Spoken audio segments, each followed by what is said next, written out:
Subscribe कीजिए BGT news को और प्रेस कीजिए इस बेल आइकन को ताकि आपको मिल सके सहारनपुर की राजनीति से जुड़ी हुई हर वीडियो और न्यूज सबसे पहले। यूपी के अंदर 2022 का विधानसभा चुनाव होना है, लेकिन उससे पहले जिला पंचायत अध्यक्षों के चुनाव में जिस तरीके से बीजेपी को बम्पर जीत मिली है, इसे एक सेमीफाइनल के तौर पर भी देखा जा रहा है। आज पहुंचा हूं शामली जिले में और बात करूंगा शामली ही नहीं बल्कि पश्चिम उत्तर प्रदेश के कद्दावर नेता, पूर्व में मंत्री रहे, एमएलसी रहे, चौधरी वीरेंद्र सिंह जी से। चौधरी साहब, बहुत बहुत स्वागत आपका बीजीटी न्यूज़ पर। चलिए, धन्यवाद। किस तरीके से देख रहे हैं बीजेपी की जीत? पूरे पश्चिम उत्तर प्रदेश ही नहीं बल्कि पूरे प्रदेश के अंदर एक सेमीफाइनल के तौर पर देखा जा रहा है। शामली की सीट आप जीते, सहारनपुर जीते, मुजफ्फरनगर जीते। इस जीत को किस तरीके से देख रहे हैं अपनी? देखिए, जीत क्योंकि जब जिला पंचायत के मेंबरों के चुनाव हुए थे, एक बहुत ऐसा मैसेज गया था कि समाजवादी के इतने मेंबर जीत गए। लेकिन मैं समझता हूँ जो प्रदेश की ज़मीन की स्थिति है उसमें माननीय मोदी जी, माननीय योगी जी का जो विशेष यहाँ ख़ास तौर से ग्रामीण अंचल पर जो शामली जनपद में या जो सड़कों का निर्माण हुआ है, जो डेवलपमेंट यहाँ हुआ है, मैं समझता हूँ पिछले 40-50 वर्षों से, हम भी राजनीति में हैं, हमने कभी नहीं देखा। दूसरी चीज़ जो कानून व्यवस्था है, जहाँ लोग घर से बाहर निकलना, देर में निकलना पसंद नहीं करते थे, आज यहाँ हमारी महिलाएं, वो बेटियाँ, हम लोग भी देर में बिना चिंता के निकल जाते हैं। तो इन डेवलपमेंट का और कानून व्यवस्था का बहुत बड़ा प्रभाव मैं समझता हूँ आम आदमी के, ग्रामीणों के अंचल में जनजीवन पर बहुत प्रभाव करता है। और उसी को लेके ये जो मैं समझता हूँ समाजवादी के कभी रिकॉर्ड बना होगा, आज भारतीय जनता पार्टी ने पूरे प्रदेश में उस रिकॉर्ड को तोड़ कर 67 सीटों पर काम किया।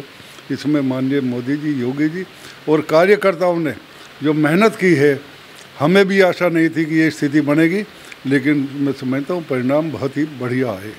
आप अपने पार्टी के विकास की बात कर रहे हैं, लेकिन कहीं ना कहीं विपक्ष तो ये कह रहा है कि दमनकारी नीति चल रही है, लोगों को डराया जा रहा है, धमकाया जा रहा है जिला पंचायत सदस्यों को, और देखिए सरकारी मशीनरी का दुरुपयोग करके बीजेपी ने सत्ता हासिल कर ली। आप मानते हैं ऐसा? देखिए, विपक्ष का काम तो बहरहाल हम लोग भी बहुत लंबा जीवन होगा, जब कहीं ना कहीं आदमी कमज़ोर पड़ता है तो विपक्ष पर आरोप लगाता है। हम लोगों ने, आज हम सत्ता में हैं, जब पहले विपक्ष में थे कोई कारण था, हम लोग आरोप लगाते थे, हम पर आरोप लगाते थे। उनके पास विपक्ष के आरोप लगाने के अलावा कोई चारा नहीं है। लेकिन मैं समझता हूँ आपका शामली जनपद है, जिस तरह निष्पक्ष रूप से यहाँ चुनाव हुए हैं, मैं समझता हूँ बहुत ही बड़ा, कोई ज़बरदस्ती नहीं, कोई दबाव नहीं किसी किस्म का, बहुत ही लोकतांत्रिक तरीके से यहाँ चुनाव हुआ है। चलिए, लोकल की बात कर लेते हैं। आपने बहुत मेहनत से यहाँ चुनाव लड़वाया, चुनाव को जितवाया, एक ताकत, एक रसूख पैदा किया है इस ज़िले के अंदर पहले भी कई दशकों से। सहारनपुर के लोग कह रहे हैं अपने नेताओं को कि देखिए, उस परिवार से सीखिए कैसे राजनीति होती है, कैसे सम्मान को बचाया जाता है। आप मानते हैं कि सहारनपुर के अंदर कहीं ना कहीं नेताओं का कद जो है वो इतना हल्का हो चुका है कि अपना जिला पंचायत का अध्यक्ष नहीं बनवा पा रहे हैं, कहीं ना कहीं राजनीति को जिंदा नहीं रख पा रहे हैं? इस पर आपका क्या कहना है? देखिए, हम लोग भी गुर्जर समाज से ही है और सहारनपुर में बाहुल्य है समाज, और हम लोगों ने, राजनीति में आदमी कहीं भी जाए लेकिन उसकी पहचान अपने समाज से होती है। ये जो चुनाव हुआ है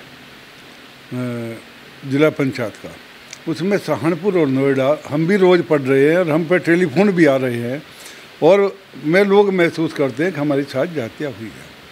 उसमें शासन की जाति नहीं है, सरकार की जाति नहीं है, हम कमज़ोर खुद पड़े हैं।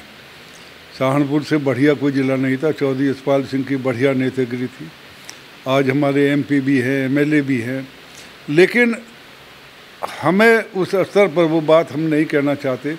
आज पार्टी के अंदर जो कब्जा है, जो वर्चस्व है, वो जिन लोगों का है, उन लोगों ने अपना एक स्थिति पैदा कर दी। और मैं समझता हूँ भुगतना, हम पार्टी में तो मजबूत है, पार्टी के प्रति वफादार है, लेकिन नोएडा और वहाँ के गुजरों में जो एक आंदोलन चल रहा है, जो विरोध पैदा हो रहा है, वो झेलना तो हमें ही पड़ेगा।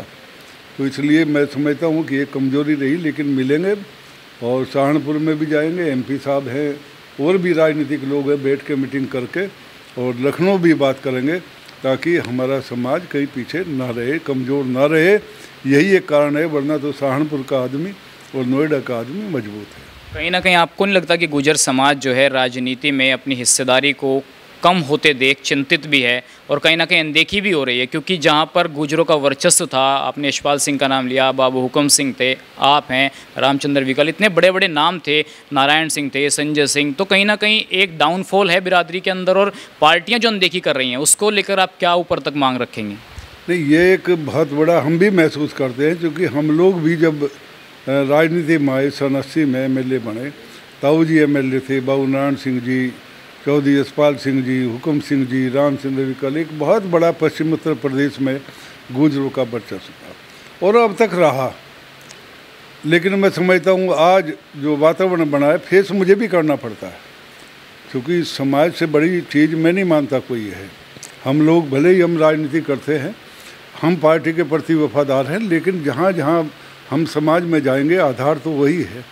आज हमें नोएडा और सहारनपुर खास तौर से 2 जिलों में जो विरोध झेलना पड़ रहा है, मैं कहूँगा अभी एक ट्विटर निकला था और उसमें 28,000 उसमें उस दिन के आए, एक बहुत बड़ा खराब मैसेज और आंदोलन देने का रूप किया।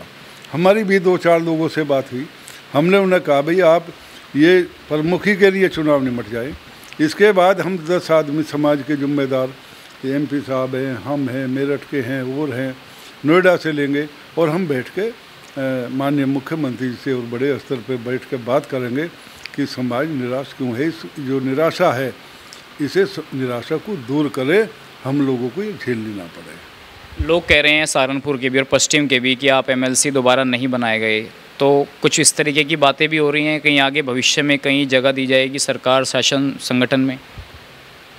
देखिए ये तो खैर में लोग जानते हैं, इसमें हम क्या कह सकते हैं, ये तो उनकी अपनी मर्जी है।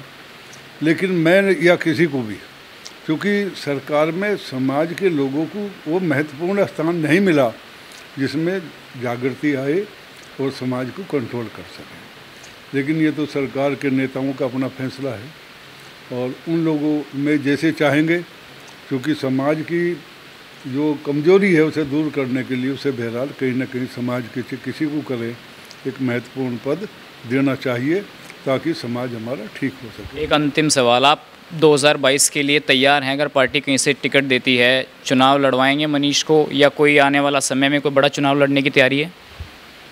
नहीं, देखिए ये पार्टी जो है भारतीय जनता पार्टी, ये एक अपने हिसाब की वैसी पार्टी है, इसमें परिवारवाद या वैसा नहीं चलता और जो पार्टी की इच्छा होगी, जो नेताएं जब फैसला लेंगे कहीं से चुनाव लड़ने के लिए या बनाने के लिए, वही हमें मंजूर रहेगा, उसमें हमारे कोई उसमें विरोध नहीं। चलिए, बहुत धन्यवाद चौधरी साहब से बात करने के लिए। तो चौधरी वीरेंद्र सिंह जी का मानना है कि पार्टी जो भी फैसला करेगी वो सर माथे पर और उसका सम्मान किया जाएगा।